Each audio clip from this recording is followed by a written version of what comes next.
안녕하십니까. DY 강영호입니다. 이번 시간에는 그래픽 사고의 필요성에 대해서 한번 설명해 드리도록 하겠습니다. 자, 우리가 무슨 자료를 만들 때 차트를 꼭 그리잖아요. 차트를 그려서 한눈에 볼 수 있게, 보고받는 사람이 한눈에 보고 딱 느낌이 올 수 있게, 그리고 이제 차트를 또 그려보므로 인해 가지고 뭐가 문제인지를 스스로도 이제 찾아낼 수 있게, 그런 식으로 이제 차트를 많이 이용을 합니다.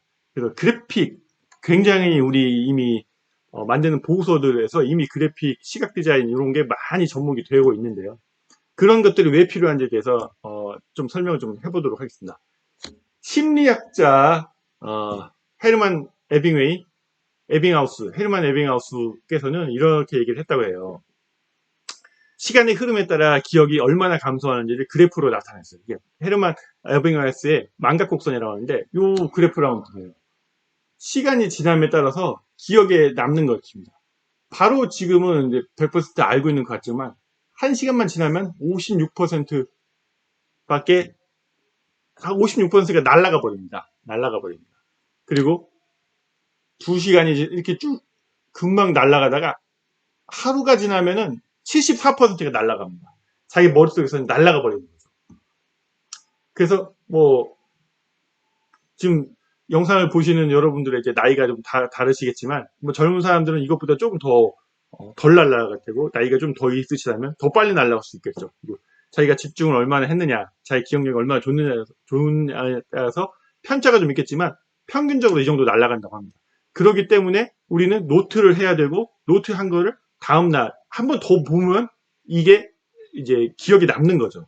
그리고 가급적이면 그래픽을 이용해서 해놓는다면은 더 기억에 오래 남을 수 있게 됩니다.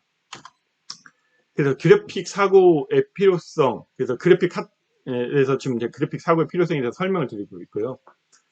자, 이거는 이제 그래픽 카탈로그의 이제 기본 요소들입니다. 자, 이런 식으로 이제 제가 자료를 만들었는데 사각형은 모두 도의 기본입니다. 그래서 사각형 속에는 인물, 기업, 사물들이 들어가고 플로우입니다. 플로우, 이건 흐름이죠. 이렇게 순서가 흘러간다는 걸 이야기하는 거예요. 원은 사각형과 비슷하게 사용하는데 뭐 이제 사이클이나 세틀라이트 형에서는 사각형보다는 원을 쓰는 경우가 좀 많고요. 마름모는 순서 차트나 플로우 차트, 조건이 붙는 분기를 나타내는 경우에 사용합니다. 이렇게 가서 이렇게 만족을 했다 그럼 이렇게 가고 만족을 못했다 그럼 이렇게 가는 뭐 이런 것들이죠. 삼각형에서는 뭐 그다지 사용하지 않는데 조직이나 층을 나타내는 때 많이 사용을 합니다. 그래서 보통 이런 식으로 이제 정의를 좀 해놓고 사용을 하고요. 근데 꼭 이 정의에 맞춰서 사용을 해야 되느냐 그런 건 아니고요. 그냥 적당히 그 그래프에서 만들고자 하는 차트 그래프에서 적당히 사용하면 될 것 같습니다. 참고만 해주시면 될 거고요. 자, 또 그러면 우리가 사각형과 사각형을 앞에서 봤으면 이제 화살표를 많이 쓰잖아요.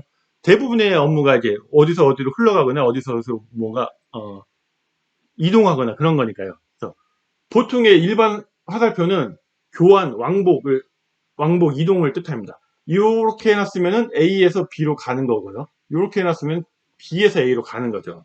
그래서 교환, 왕복 이동을 의미하는 거고요. 이렇게 양방향 화살표를 했다면 협조관계 또는 대립관계를 나타냅니다. 제휴, 대립, 수평적, 수직적 관계를 표현할 때 저렇게 나타내요. 이렇게 점선을 표현했다면 장래의 계획 또는 존재하지 않는 과거를 나타내게 됩니다. 완성될 예정의 수익, 수익의 예상, 과거의 계유 등을 표현할 때 쓰는 거죠. 그러니까 우리가 일반적으로 이렇게 그래프를 이렇게 그릴 때도 이게 계획이었다면은 아니 이게 실적이라면은 계획은 이렇게 그리면 됩니다. 계획은 이런 식으로 그려놓으면은 우리가 뭐지 프레젠테이션을 띄워서 빨간색, 파란색으로 표시를 했다면은 계획과 실적을 구분할 수 있지만 출력해버리면 흑백으로 출력해버리면은 실선과 점선을 표시 않는다면은 뭐 빨간색이 파란색 너무 잘 안 보이거든요. 그래서 계획이나 뭐 전년 그런 걸 비교를 할 때는 이렇게 점선으로 사용하는 방법이 괜찮습니다. 그리고 이렇게 화살표를 보통 굵게 굵지 않게 했다면은 강한 정도죠. 선의 두께는 관계의 강도를 나타낼 수 있습니다. 그 다음에 이런 거는 이제 로직 트리죠. A라는 큰 주제를 이제 작은 주제 B 이런 식으로 나누어 보입니다. 업무의 흐름, 조직 계층, 이론 등 복잡한 구조를 나타낼 때 사용하게 됩니다.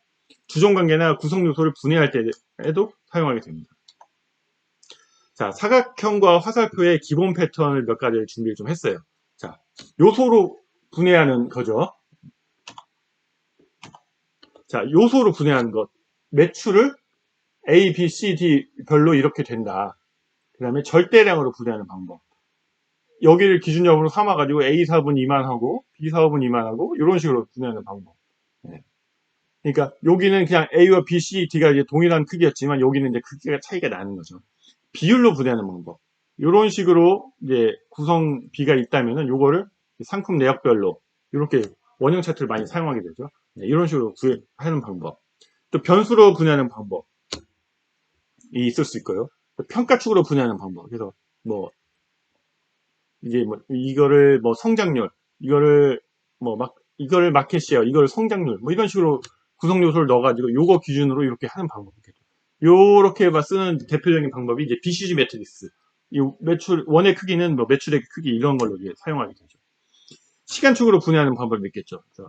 3년 전, 2년 전, 1년 전 이런 식으로 뭐 7월, 8월, 9월 이런 식으로 할 수도 있고. 그래서 성장이 이렇다. 뭐 이렇게 볼 수도 있겠죠. 이번에는 이제 6가지 프레임워크 활용법입니다. 자, 이거는 트리형입니다. 로직 트리형이죠.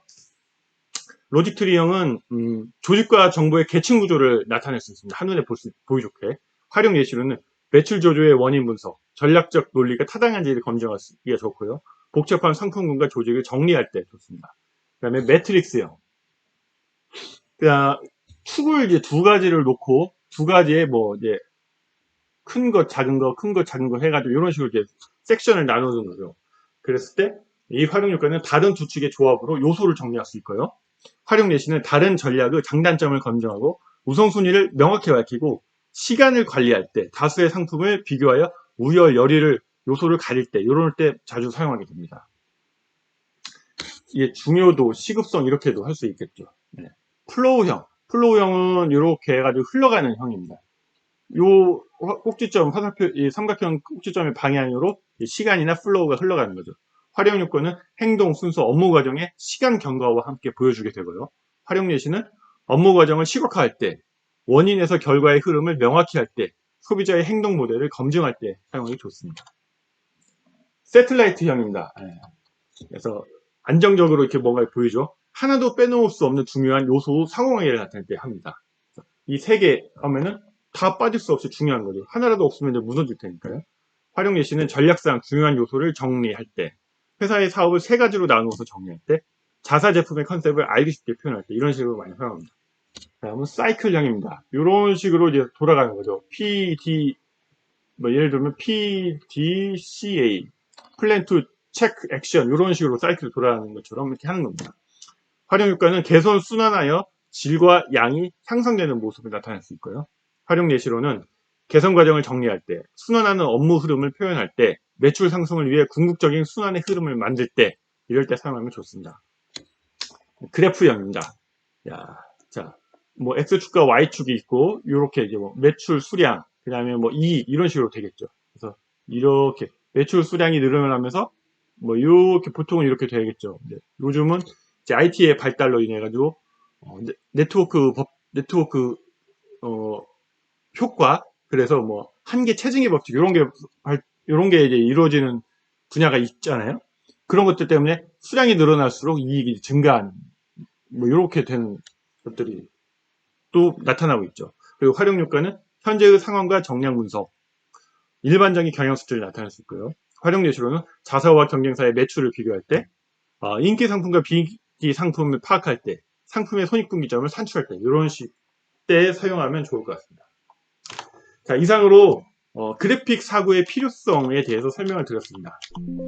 여러분들이 그래픽 사고를 하시는데 제 영상이 도움이 됐으면 좋겠네요. 감사합니다.